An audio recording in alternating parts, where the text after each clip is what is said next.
मैं चौधरी साहब के सामने खड़ा कांप रहा था। उन्होंने आधी रात को मुझे बुलाया था और मुझे हुक्म दिया कि तुम मेरी बेटी से निकाह करोगे।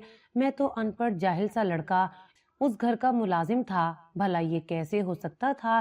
चौधरी साहब की पढ़ी लिखी बेटी सामने खड़ी रोए जा रही थी और चौधरी साहब ने उसके हसीन चेहरे पर सारी कालक लगा दी थी। वो उसे यही कहते जा रहे थे कि तूने हमारी इज्जत खाक में मिला दी है। काश जिस दिन तू पैदा हुई थी मैं उसी दिन तेरा गला दबाकर मार देता, तेरी कब्र इसी हवेली में बनाता। वो गुस्से में पता नहीं अपनी बेटी को क्या कुछ कहे जा रहे थे। फिर उन्होंने अपनी बेटी का निकाह मेरे साथ करके उसे मेरे हवाले कर दिया। अब वो मेरी बीवी बन गई थी। मैं उसे अपने कच्चे मकान में ले आया। मैं जैसे ही उसके करीब गया तो उसने चीखना शुरू कर दिया और जो बात मुझे बताई मेरे जिस्म से जान निकल गई, क्योंकि चौधरी साहब ने मेरे साथ इतना बड़ा धोखा। मेरा नाम जुबैर है। मैं सिंध के एक गांव में रहता हूँ। मेरे वालिद का नाम रज़ाक और अम्मा का नाम सकीना है। मेरी चारों बहनें मुझसे छोटी हैं। मेरे वालिदैन गांव के चौधरी की हवेली में मुलाजिम थे। मैं अपने बचपन से यही कुछ देखता आ रहा था कि मेरे वालिदैन भी हमेशा से उन लोगों के काम किया करते थे और बदले में वो हमें थोड़े बहुत पैसे और राशन वगैरह डलवा दिया करते थे और यूं ही जिंदगी का पहिया चल रहा था। मैंने सोच लिया था कि मैं कभी भी इन लोगों की गुलामी नहीं करूंगा, क्योंकि मैं बचपन से ये सब देखता आ रहा था कि इन लोगों ने अपनी जमीनों पर मेरे वालिदैन और हमारे जैसे बाकी घरों के अफराद को तकरीबन गुलाम बना लिया हुआ था। वो सारा दिन वहां पर गधे घोड़ों की तरह काम किया करते थे और दिन को उन्हें एक वक्त का खाना दिया जाता था और फिर महीने बाद पैसे दे दिए जाते थे, जिसमें बड़ी मुश्किल के साथ महीना गुजरता था और खुद वो उस फसल से बहुत पैसा कमाते थे। मेरे अब्बा को बहुत शौक था कि मैं पढ़ लिख जाऊं ताकि उनका सहारा बन सकूं। एक रोज अब्बा ने मुझे कहा कि जुबैर, मैं ये चाहता हूं कि तुम बहुत पढ़ लिख जाओ और फिर तुम चौधरी की हवेली पर मुंशी बन जाओ। मुझे अब्बा की ये बात बहुत बुरी लगी थी। हालांकि उस वक्त मैं इतना बड़ा भी नहीं था, मगर फिर भी मेरे दिल में ये ख्वाहिश थी कि मैं बहुत बड़ा आदमी बन जाऊंगा। तो मैंने अब्बा से कहा कि अब्बा, मैं चौधरियों की हवेली पर जाकर काम कभी भी नहीं करूंगा। तो अब्बा ने कहा कि बेटा, वो अच्छे लोग हैं, वरना कभी तुम दूसरे गांव वालों के साथ होता सलूक देखो तो तुम्हें यूं लगेगा कि हम जन्नत में रह रहे हैं। और उस वक्त अम्मा ने मुझे आंख से इशारा कर दिया और मैं अम्मा का इशारा समझ गया था कि उन्होंने कहा था कि तुम खामोश हो जाओ। इसलिए अब्बा से कहा था, ठीक है, मैं आपका दिल रखने के लिए जरूर पढ़ूंगा। और फिर मैं वहां से बाहर खेलने चला गया था। हम सारे दोस्त खेलने जाया करते थे और देखा करते थे कि चौधरी की हवेली बहुत बड़ी थी। वहां पर रोज गाड़ियां आ जा रही होती थी। मैं इस हवेली को अक्सर हसरत से देखा करता था और सोचता था कि हम भी तो इस गांव के ही रहने वाले हैं। बेशक हमें रहने के लिए ये मकान चौधरियों ने ही दिए हुए हैं, मगर फिर भी हमारा भी तो हक था कि हम उस हवेली को देख सकते। मगर मुझे क्या मालूम था कि मैं जब इस हवेली को देखूंगा तो मुझे इसको देखने की कभी तमन्ना नहीं होगी, बल्कि मजबूरी में देखूंगा। वहां पर उनके बच्चे भी खेलने आया करते थे, मगर वो साफ सुथरे और बहुत खूबसूरत कपड़ों में होते थे और उनके पास नई नई तर्ज के खिलौने हुआ करते थे, जबकि हम लोग हसरत से बस वो सब देखते रहते थे, क्योंकि हमें मालूम था कि हम मर भी जाएं तो भी ये खिलौने कभी नहीं खरीद सकते। वो लोग वाकई बहुत खुश नसीब थे कि जिनके वालिदैन ने उनको इतने इतने महंगे खिलौने लेकर दिए हुए थे। उनके पास हर रंग के खिलौने हुआ करते थे और हम उन खिलौनों को देखने के लिए चले जाते थे, जैसे कोई बाहर वाले मुल्क के म्यूजियम में चला जाए और हैरत से हर चीज को देखता रहे कि ये क्या है, इसको क्या करते हैं, इसका क्या इस्तेमाल होगा, वगैरह वगैरह। हमारा सारा बचपन हसरतों और ख्वाहिशों में ही गुजर गया था। गोया बाकी गांव वालों की तरह हमारे गांव का चौधरी इतना जालिम नहीं था, मगर फिर भी मुझे वो लोग अच्छे नहीं लगते थे, क्योंकि जब मैं देखता कि अम्मा सारा दिन हवेली में काम करती रहती हैं और एक रोज मैं अब्बा के साथ डेरे पर चला गया, जहां पर सारा दिन चौधरी साहब अपने चेलों के साथ बैठे रहते थे और नित नए फैसले होते थे और नित नए खिलौने देखने की खातिर हम वहां चले जाते थे। और जब उनके बच्चे लेकर आते थे तो हमें यूं लगता था कि जैसे हमने कोई बहुत बड़ी और अजीब चीज देख ली हो। अपने सारे बचपन को अगर टटोला जाए तो यही दास्तान निकलती है। फिर जब आहिस्ता आहिस्ता मुझे थोड़ी समझ में आने लगी और मैं ये देखने लगा कि वो हवेली वाले बच्चे भी कैसे स्कूलों में पढ़ने जाया करते थे, तो मेरे अंदर भी पढ़ने की लगन पैदा हो गई थी, क्योंकि मैं वो सारे खिलौने लेना चाहता था जो उनके पास थे। और अब्बा मुझे यही कहते थे कि ये उनको खिलौने इस वजह से मिले हैं क्योंकि वो अच्छा पढ़ते हैं, और फिर इस वजह से वो जो चाहते हैं उनको मिल जाता है। तो मैंने एक रोज अम्मा से पूछा कि अम्मा, जब हम पढ़ लिख जाते हैं तो उसके बाद हमारी जो ख्वाहिश होती है वो सब हमें मिल जाता है?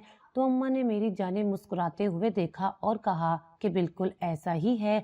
जब तुम पढ़ लिख जाओगे तो फिर तुम्हें बहुत अच्छी नौकरी मिल जाएगी, और चाहो तो तुम पैसे इकट्ठे करके कोई कारोबार कर लेना, और फिर तुम जो चाहोगे और जैसा चाहोगे वैसा ही होगा। दुनिया की हर चीज तुम्हारे कदमों में होगी। और फिर पता नहीं क्या सोचकर मैंने अम्मा से कहा कि मैं हवेली में कभी भी नौकरी नहीं करना चाहता, जबकि अब्बा मुझे यही कहते हैं कि जब तुम पढ़ लिख जाओगे तो चचा साकिब की तरह मैं तुम्हें हवेली पर मुंशी रखवा दूंगा। जबकि आप जानती हैं कि चचा साकिब के साथ वहां पर बिल्कुल भी अच्छा सलूक नहीं किया जाता। इसकी वजह शायद ये थी कि मैं वहां पर उन लोगों के साथ होता हुआ सलूक देख चुका था कि जो सारा सारा दिन उनकी नौकरी चाकरी करते रहते थे, मगर फिर भी उनको हर लम्हा डांटा जाता था, धुतकारा जाता था और जरा जरा सी बात पर टोका जाता था। और बच्चा होने के नाते मुझे ये सब कुछ बिल्कुल भी पसंद नहीं था। अम्मा ने मेरी बात सुनकर मुतफिक अंदाज में सर को हिलाया और कहा कि जुबैर, तुम बिल्कुल ठीक कह रहे हो। तुम्हारा बाप दरअसल नमक हरामी नहीं करना चाहता, क्योंकि उसको लग रहा है कि अगर हम लोगों ने अपनी नस्लों को भी उनकी खिदमत के लिए नहीं सर्व किया तो ये नमक हरामी हो जाएगी। जबकि तुम इस चीज से बेफिक्र हो जाओ और तुम अपने अब्बा को कुछ भी नहीं बताओगे। तुम चुपचाप अपनी पढ़ाई पर ध्यान दो, और उसके बाद जब तुम बहुत अच्छा पढ़ लिख जाओगे तो देखना तुम्हें शहर में ही कोई बहुत अच्छी नौकरी मिल जाएगी, और फिर तुम वहां पर ही छोटा सा घर ले लेना और वहां पर ही रहना। तो मैंने अम्मा की जानिब देखा और कहा कि क्या मैं वहां पर अकेला रहूंगा? तो उन्होंने कहा कि बिल्कुल भी नहीं, अकेले क्यों रहोगे, हम तुम्हारी शादी कर देंगे। तुम अपनी बीवी के साथ वहां पर रहना, फिर तुम्हारे बच्चे होंगे और तुम्हारी अपनी फैमिली हो जाएगी। लेकिन मुझे ये सौदा मंजूर नहीं था। तो मैंने कहा कि नहीं अम्मा, मैं आप लोगों को छोड़कर कभी भी नहीं जाऊंगा। तो उन्होंने कहा, बेटा, ये बात की बातें हैं और ये बाद में ही देखी जाएंगी। तुम पहले अपनी पढ़ाई पर तवज्जो दो। जब तुम पढ़ लिख जाओगे तो उसके बाद तुम्हें फैसला करने में और हर चीज को समझने में बहुत आसानी हो जाएगी। जबकि मुझे क्या मालूम था कि किस्मत और वक्त मेरे लिए कुछ और ही तयन करके बैठे हुए हैं। मैंने 10 जमातें पास कर ली और सोचा कि अब मैं फौज में नौकरी के लिए दरखास्त दे देता हूँ। हमारे घर के हालात बहुत खराब हो रहे थे, क्योंकि अब हम सब बड़े हो गए थे और हमारे अखराजात भी बढ़ गए थे, और बहनों की शादियां भी करनी थी। तमाम तरजीहात अब बदल गई थी। कभी मैं खिलौने लेने के लिए पढ़ना चाहता था, लेकिन अपने अच्छी नौकरी के लिए पढ़ना चाहता था। मैंने एक रोज अब्बा से कहा कि मैं फौज में दरखास्त देना चाहता हूँ, मगर अब्बा ने इनकार कर दिया और ये कहा कि बेटा, फौज में तो बहुत बड़े बड़े स्कूलों से जो पढ़कर जाते हैं वो ही मुंतखब होते हैं, हम जैसों के लिए फौज नहीं बनी। लेकिन मैं अपने दोस्तों से ये बात सुन चुका था कि वहां पर सिर्फ मेरिट और काबिलियत देखी जाती है, इसलिए मैंने दिल में तहैया कर लिया था कि मैं कुछ भी हो जाए फौज में जरूर जाऊंगा। मैंने सोचा था कि वहां पर मुझे घर भी फौज की तरफ से मिल जाएगा, तो यहाँ पर इन चौधरियों की हमें चापलूसी नहीं करनी पड़ेगी और इनकी चाकरी से भी मेरे वालिदैन की जान छूट जाएगी। फिर शहर में कहीं अच्छी जगह पर अपनी बहनों की शादी कर दूंगा। गोया उस वक्त मैं सिर्फ मैट्रिक पास था, मगर मैं बहुत कुछ सोच चुका था। शायद इसीलिए कहते हैं कि अक्ल और समझदारी कभी भी उम्र से नहीं आती, बल्कि ये तो तजर्बे के साथ आती है। इसलिए अब मैंने एक रोज अम्मा से कह दिया कि मुझे नहीं मालूम, मैं एक रोज शहर में जाकर टेस्ट देना चाहता हूँ और वहां पर नौकरी करना चाहता हूँ। इंसान कुछ और सोचकर बैठा होता है और किस्मत तो उसके लिए हमेशा से ही वो ही कुछ लेकर बैठी होती है, जो पता नहीं कब हमारी किस्मत में लिखा गया हो। मैंने जब अम्मा को अपना शौक बताया और साथ ये भी बताया कि अब्बा इस बात के लिए राजी कभी भी नहीं होंगे, क्योंकि वो मुझे कई दिन से कह रहे थे कि तुमने 10 जमातें पास कर ली हैं और अब तुम मुंशी साकिब से ज्यादा काबिल हो गए हो, तो मैं सोच रहा हूँ तो मैं चौधरी साहब से बात करूं और वो तुम्हें अपने साथ रख लेंगे, लेकिन मैं उनको नहीं बता सकता था कि ये सौदा मुझे बिल्कुल भी मंजूर नहीं है। मैं अब्बा की बहुत इज्जत करता था और बराह रास्त उनके मुंह पर इनकार नहीं कर सकता था, क्योंकि मुझे अच्छी तरह पता था कि उनको बहुत शौक था कि मैं चौधरी साहब का मुंशी लग जाऊं। उन्होंने तो शायद मुझे इसलिए ही इतना पढ़ाया था कि चौधरी साहब मुझे अपने साथ रख लेंगे। अम्मा ने मुझे कहा कि तुम फिक्र ना करो, तुम ऐसा करो कि तुम वहां पर कागजात जमा करवा आओ। अगर तो तुम वहां पर मुंतखब हो जाते हो तो मैं तुम्हारे अब्बा को किसी न किसी तरह मना ही लूंगी, लेकिन अगर अल्लाह ना करे तुम मुंतखब नहीं होते तो ये वाली नौकरी भी हाथ से जाती रहेगी। तुम्हें पता है कि तुम्हारे अब्बा देसी तबीयत के मालिक हैं, तो फिर वो तुम्हें वैसे ही ताने देते रहेंगे तो तुम्हें अच्छा नहीं लगेगा। इसलिए बेहतर है कि तुम पहले वहां जाकर अपना हुनर दिखाओ। अगर तुम्हें लगता है कि वहां पर तुम्हें रख लिया जाएगा तो बहुत अच्छी बात है। अगर ऊंच नीच हो गई तो तुम परेशान मत होना, वापस आ जाना। मैं जानता था कि अम्मा का बहुत बड़ा ख्वाब था कि मैं फौज में चला जाऊं, क्योंकि उन्हें मालूम था कि अगर यहाँ पर रह गया तो जाहिर सी बात है सारी जिंदगी फिर गुलामी करते हुए गुजर जाएगी। इसलिए अब्बा उन दिनों फसलों की कटाई पर करीबी जमीनों पर चले गए थे और वो रात भी वहां पर ही गुजारा करते थे। तकरीबन एक हफ्ता सब वहां पर गुजारते थे और फिर फसल वगैरह काट के उसको ठिकाने लगाकर वापस आया करते थे। तो उन दिनों में मेरे पास बेहतरीन मौका था कि मैं जाकर फौज में अप्लाई कर सकूं। अब्बा शायद मुझे इसलिए मना करते थे क्योंकि उनको इस चीज पर यकीन हो चुका था कि फौज में सिर्फ बड़े बड़े स्कूलों से पढ़कर आए बच्चों को रखा जाता है। इसलिए वो नहीं चाहते थे कि मैं वहां पर जाऊं और जब वो लोग मुझे ना रखें तो मेरा दिल टूट जाए। लेकिन वो ये बात मुझसे खुद नहीं कह सकते थे कि कहीं मैं दिले बर्दाश्ता ना हो जाऊं। बाप के प्यार के इजहार का तरीका भी बड़ा अजीब है, इसलिए उन्होंने पता नहीं कब से मेरी आसानी के लिए ये आसान सी नौकरी अपनी जानिब से चुन ली थी। खैर मैं शहर में चला गया और मेरे साथ मेरा एक दोस्त भी था जिसका बड़ा भाई पहले ही फौज में था, तो उनकी मदद से हमने दरखास्त वगैरह दे दी। इतना बड़ा दफ्तर और सब कुछ देखकर मुझे डर लग रहा था और यूं लग रहा था कि जो ख्वाब मेरी जिंदगी का सबसे बड़ा ख्वाब था, जिसको तस्लीम करने से मैं डरता था और आज वहां पर खड़ा था, तो मुझे बहुत डर लग रहा था कि अगर मेरा ये ख्वाब टूट गया तो क्या होगा। पता नहीं क्यों लग रहा था कि अगर मेरा ये ख्वाब टूट गया तो मैं भी टूट जाऊंगा। इसलिए मैंने बहुत ज्यादा दुआएं मांगी और दरखास्त वगैरह जमा हो गई थी। मेरे नंबर अच्छे थे तो मेरे दोस्त के भाई ने भी यकीन दिलाया कि हम दोनों फौज में भर्ती हो जाएंगे। लेकिन मैंने यही सोचा था कि उसका भाई तो हो जाएगा क्योंकि उसका भाई पहले ही वहां पर है, जबकि अपनी कोई उम्मीद मुझे नजर नहीं आ रही थी। सो दरखास्त वगैरह जमा करवा कर कुछ तकल्लुफात निभा कर हम लोग वापिस आ गए थे। जब मैं घर आया तो सभी बेचैन लग रहे थे। उनको ये लग रहा था कि मैं अभी ही कोई खुशखबरी लेकर आऊंगा। अम्मा ने मुझसे कहा कि क्या बना, तो मैंने कहा अम्मा, उन्होंने कहा है कि कुछ दिनों बाद शायद खत आ जाए। अगर उनको मैं समझ में आ गया तो जरूर आएगा। तो मेरी अम्मा और मेरी बहनों ने मुसल्ला बिछाए रखा। मैं रोज गांव के दाखिली रास्ते से बैठ जाता था कि शायद डाकिया आ जाए, और एक दिन डाकिया आ गया और मैं भागकर उसके पास गया और कहा कि क्या लाए हो। तो उसने कहा कि यहाँ कोई जुबैर नामी लड़का है, उसके लिए खत आया है। तो जब मैंने उस खत को खोला तो मैं जमीन पर ही सजदा करते हुए रोने लगा। मेरी वहां पर सिलेक्शन हो गई थी और मुझे यकीन नहीं आ रहा था। मैं जब वापस घर आया और जब मैंने अम्मा और बहनों को खुशखबरी सुनाई, वैसे भी हम गरीबों के लिए बहुत बड़ी बात थी। अम्मा ने तो फौरन से मीठा चूल्हे पर चढ़ा दिया और मोहल्ले में आगे पीछे बांट दिया। तो मैंने अम्मा से कहा कि आपको इतनी जल्दी नहीं करनी चाहिए थी। तो उन्होंने कहा कि मेरे लिए बहुत बड़ी बात है और मैंने मन्नत मांगी थी कि जिस रोज तुम्हें खत आएगा उसी रोज मैं सारे मोहल्ले को मीठे चावल खिलाऊंगी। तो मैंने अम्मा से कहा कि मुझे आपकी खुशी बहुत अच्छी तरह समझ में आ रही है, लेकिन आप ये बात भी तो सोचें कि अभी अब्बा को कुछ भी पता नहीं है, और उनको अगर पता चलेगा तो पता नहीं क्या होगा। वो पता नहीं मुझे जाने भी देंगे या नहीं। तो उन्होंने कहा कि बेटा अपने अब्बा की फिक्र मत करो तुम, उनको मैं समझा दूंगी। जब शाम को अब्बा घर आए तो उनको घर पे काफी रौनक नजर आई। इसलिए वो हैरान भी हुए थे क्योंकि अक्सर औकात सारे मोहल्ले वाले थके हुए होते थे, तो एक दूसरे के घर जाने का कोई रुझान नहीं था। बल्कि शाम को सबको बस चारपाई चाहिए होती थी कि जिस पर वो भी सारे दिन की अकड़ी हुई कमर सीधी कर सकें। इसलिए उनको काफी हैरानी हुई थी कि ऐसा क्या हुआ था कि सब उनके घर पर आकर यूं जमा हो गए थे। मैं काफी परेशान हो गया था कि पता नहीं अब्बा कैसा रद्द अमल देंगे। और जब अम्मा ने अब्बा को ये बात बताई थी तो उन्होंने इस बात का यकीन नहीं किया था, बल्कि यही कहा था कि तुम लोगों को गलतफहमी हुई है। मैंने खत निकालकर अब्बा के सामने रखा, लेकिन चूंकि वो पढ़े लिखे नहीं थे तो वो नहीं पढ़ सकते थे। इसलिए बस उन्होंने ये कह दिया था कि बेटा मैं तुमसे यही कहता हूँ कि वहाँ पर मत जाओ, क्योंकि वहाँ की नौकरी बहुत ज़्यादा मुश्किल होती है और तुम बहुत हसास हो और तुम्हारे लिए भी वहाँ की नौकरी करना मुश्किल हो जाएगा।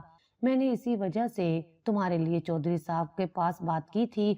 तो मैंने उनके दोनों हाथों को थाम लिया और कहा कि मैं जानता हूँ कि आपने मेरे भले के लिए किया जो कुछ भी किया, लेकिन क्या आपको मुझ पर यकीन नहीं है? तो उन्होंने फौरन मुझे देखा और कहा कि कैसी बातें कर रहे हो बेटा, मुझे तुम पर पूरा यकीन है, बल्कि मुझे तो फख्र भी हो रहा है।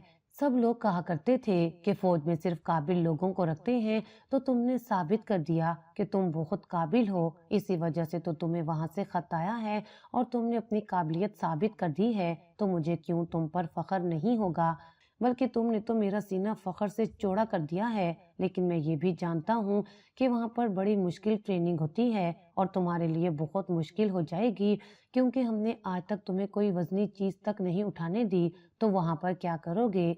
मैं उनकी फिक्रें बहुत अच्छी तरह से समझ रहा था। तो मैंने उनसे कहा कि अब्बा यहाँ पर रहे तो हमारी जिंदगी बहुत मुश्किल रहेगी, क्योंकि जितना वो राशन देते हैं उससे बड़ी मुश्किल के साथ हमारा महीना गुजरता है, जबकि मेरे सर पर दो बहनों की शादी करने की जिम्मेदारी भी है। इसलिए आप मुझ पर यकीन करें और मुझे वहां जाने दें। तो उन्होंने कहा कि ठीक है, मुझे कोई मसला नहीं है, तुम तैयारी कर लो। और मुझे यकीन नहीं आ रहा था कि अब्बा को मनाना इतना आसान होगा, लेकिन शायद यही बाप की मोहब्बत होती है कि वो औलाद की मोहब्बत के आगे सब कुछ वार देता है, बस इजहार नहीं करता। अब्बा ने मुझे पैसे वगैरह दिए थे कि मैं जाकर कपड़े जूते ले लूं और फिर तैयारी वगैरह कर ली। और वहां जाने का दिन भी आ गया। सब बहुत उदास हो गए थे, क्योंकि मैं आज से पहले कभी घर से इतना दूर रहा नहीं था और फिर पता नहीं वहां से कितने महीनों बाद मुझे वापस आना पड़ता।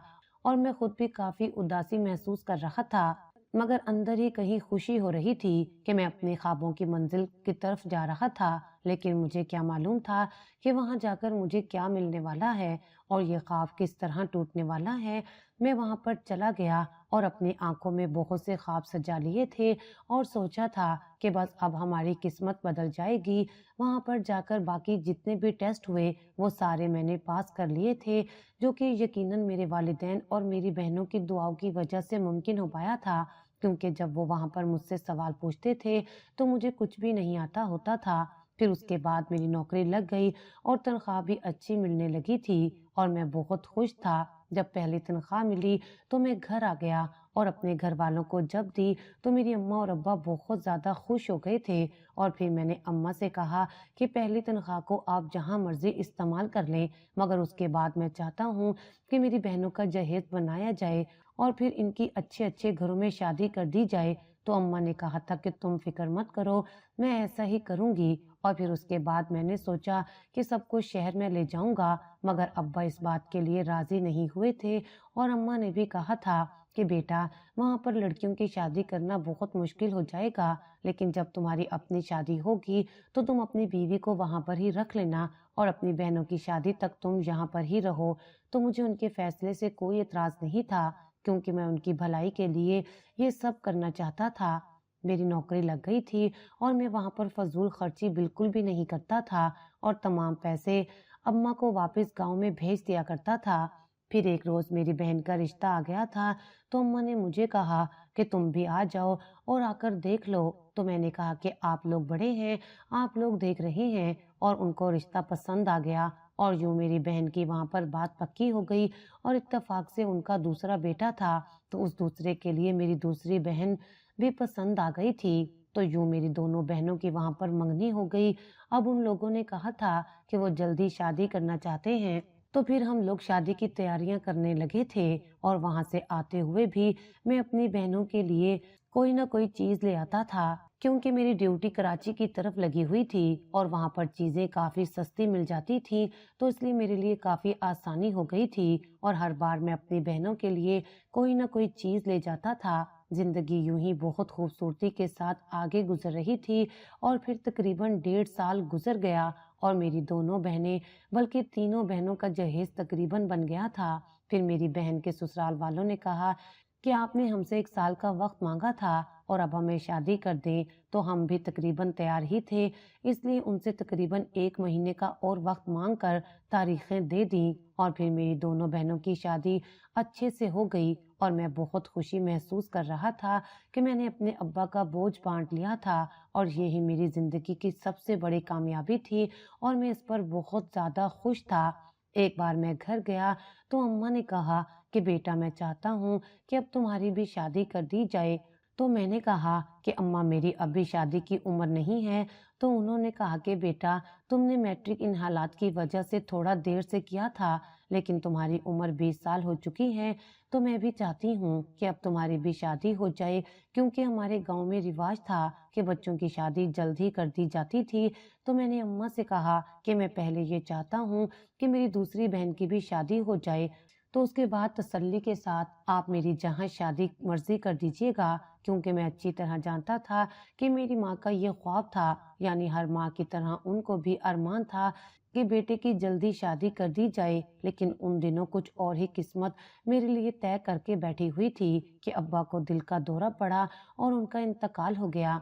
ये मेरे लिए बहुत बुरी और बहुत बड़ी खबर थी, जिसने मुकम्मल तौर पर हम सारे घर वालों को तोड़ कर रख दिया था, क्योंकि अब्बा हम सब के लिए बहुत ही ज़्यादा अहम थे। उनके जाने के बाद घर जैसे खाली और वीरान हो गया था और मैं परेशान भी था कि मेरे जाने के बाद इनका क्या होगा, कि वो घर पर 2 अकेली औरतें रह जाएंगी। लेकिन अम्मा ने मुझे कहा कि बेटा, तुम्हारा नौकरी पर जाना ज़रूरी है, तुम चले जाओ, हम यहाँ पर रह लेंगे। लेकिन मैंने इनकार कर दिया और कहा कि अम्मा, आप 2 औरतें हैं और मैं आपको अकेले यहाँ पर नहीं छोड़कर जाना चाहता, क्योंकि आजकल हालात भी अच्छे नहीं हैं। अपना गांव है तो किसी किस्म की फिक्र नहीं है, मगर मैं उनके लिए बहुत परेशान था। लेकिन अम्मा ने मुझे यकीन दिलाया था, तो मैं वापस अपनी ड्यूटी पर आ गया था। लेकिन मुझे उनकी फिक्र लगी हुई थी, तो मैंने सोचा कि क्यों ना यहाँ पर मैं एक क्वार्टर ले लूँ। उसके लिए भी मैंने दरख्वास्त दे दी थी और फिर माहम के लिए भी रिश्ता आ गया था, जो मेरी पहली दोनों बहनों के ससुराल से आया था। तो हमें कोई टेंशन नहीं थी और वो जहेज की भी किसी किस्म की डिमांड वगैरह नहीं कर रहे थे, बल्कि जल्दी शादी करना चाहते थे। तो मैंने पहले अम्मा से कहा, तो इसके जाने के बाद आप क्या करेंगी? तो उन्होंने कहा कि बेटा, कि अब इस वजह से तो मैं इसे घर पर बिठाकर नहीं रख सकती, बल्कि इसके जाने के बाद मैं बिल्कुल बेफिक्र हो जाऊंगी, मुझे किसी किस्म की कोई टेंशन नहीं रहेगी। इसलिए हमने जल्दी उसकी भी शादी कर दी थी, लेकिन अपनी इस्तात के मुताबिक उसे जहेज दिया था, क्योंकि मैं अपनी बहन को खाली हाथ रुखसत नहीं करना चाहता था।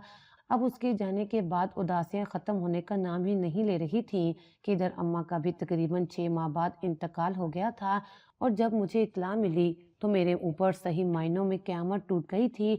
बाप की जुदाई को तो इसलिए भी सह गया था कि माँ है, लेकिन माँ की जुदाई सहना बहुत मुश्किल हो गया था। जिंदगी मेरे लिए एकदम से बहुत सी आजमाइशें एक साथ ले आई थी, क्योंकि उनके जाने के बाद मेरा बुखार उतरने का नाम ही नहीं ले रहा था और मैं जब नौकरी पर आया तो यहाँ मेरा एक्सीडेंट हो गया और मेरे पाँव में चोट लगी थी। उसकी वजह से मुझे सही से चला नहीं जा रहा था, तो फिर मुझे वहाँ से निकाल दिया गया और मुझे बहुत ज़्यादा दुख हुआ था कि मेरा ख्वाब टूट गया था। लेकिन फिर भी मैंने ये सोचकर दिल को तसल्ली दे दी थी कि इसमें भी कोई ना कोई बेहतरी होगी। मैंने अपनी बहनों की शादी कर दी थी, तो मेरे लिए यही तसल्ली की बात थी कि कम से कम मेरी बहनों की शादी हो गई थी। और फिर मैंने गांव वापस आने में ही आफियत जानी। मेरी बहनें बहुत परेशान हो गई थी, तो मैंने कहा कि फिक्र मत करो, अब्बा ये चाहते थे कि मैं चौधरियों के डेरे पर नौकरी कर लूं, तो मैं वहां पर ही चला जाऊंगा। तो उन्होंने कहा कि खाने पीने का क्या करोगे? तो मैंने कहा कि मैं फौज से होकर आया हूँ, तो मुझे हर चीज़ पकानी आती है, इसलिए तुम लोग इस चीज़ की फिक्र करना छोड़ दो।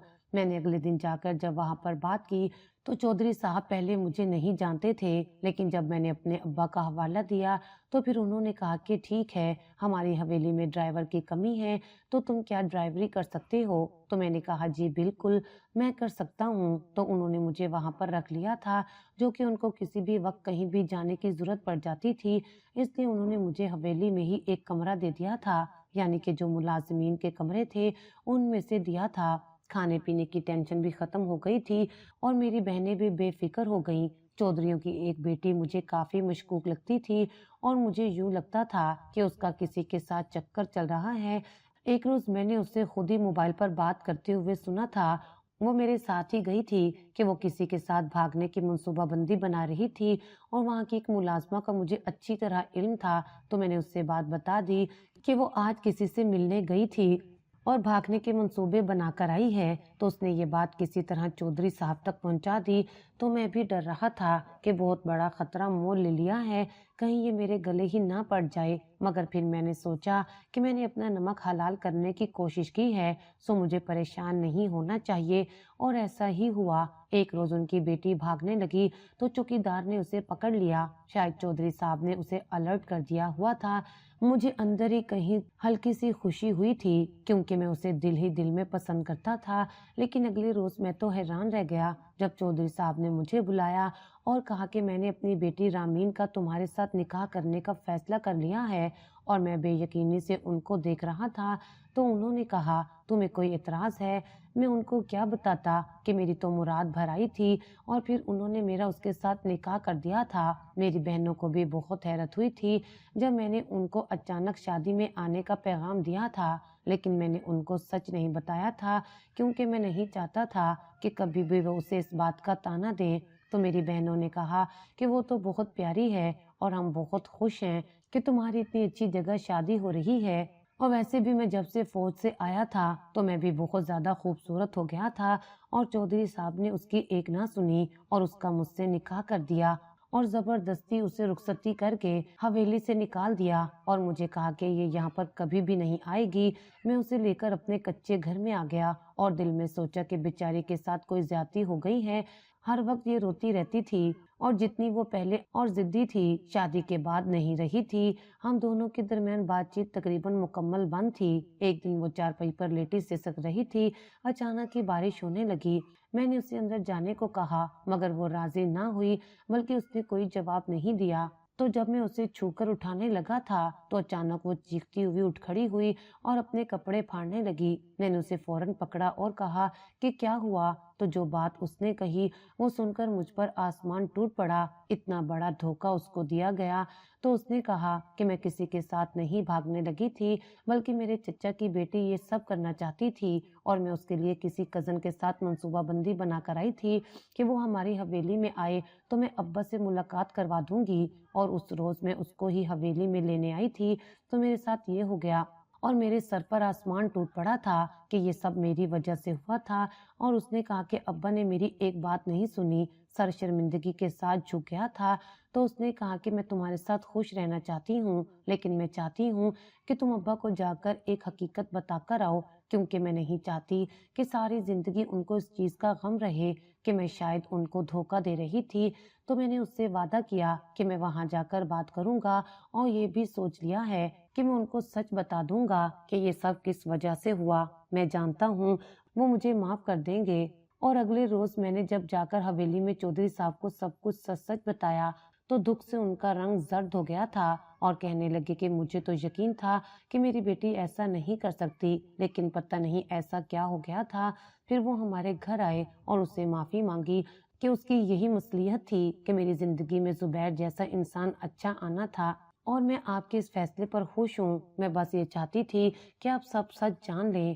وہ ہم دونوں کو واپس حویلی میں لے گئے تھے تو میری ہمت نہیں ہوئی تھی کہ میں ان کو ساری بات سچ سچ بتا دیتا، کیونکہ مجھے یہ ڈر تھا کہ کہیں دکھی ہو کر وہ مجھ سے ناراض ہی نہ ہو جائیں۔ تو ایک روز اس نے مجھے خود ہی کہہ دیا حیران کر دیا کہ زبیر، تم یہ بات مجھے بتا بھی تو سکتے تھے کہ یہ بات ابا کو تم نے ہی بتائی تھی۔ تو میں دنگ رہ گیا اور کہا کہ تمہیں کس نے بتایا؟ تو کہنے لگی اب ظاہر سی بات ہے کہ تمہارے سامنے ہی میں نے وہ ساری پلاننگ کی تھی، اور جو تم نے سنا وہ صحیح سنا تھا۔ میں تمہیں پسند کرتی تھی اور مجھے معلوم تھا کہ ابا ویسے میرے ساتھ تمہاری شادی کبھی بھی نہیں کریں گے، اور اسی وجہ سے میں نے یہ سارا کھیل رچایا تھا۔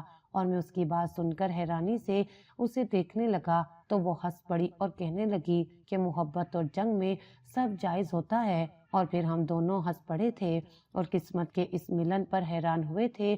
جب فوج والوں نے مجھے نکالا تھا تو میں ہر لمحہ یہی سوچتا تھا کہ اس میں کیا مصلحت تھی، اور اب مجھے سمجھ آ گئی تھی۔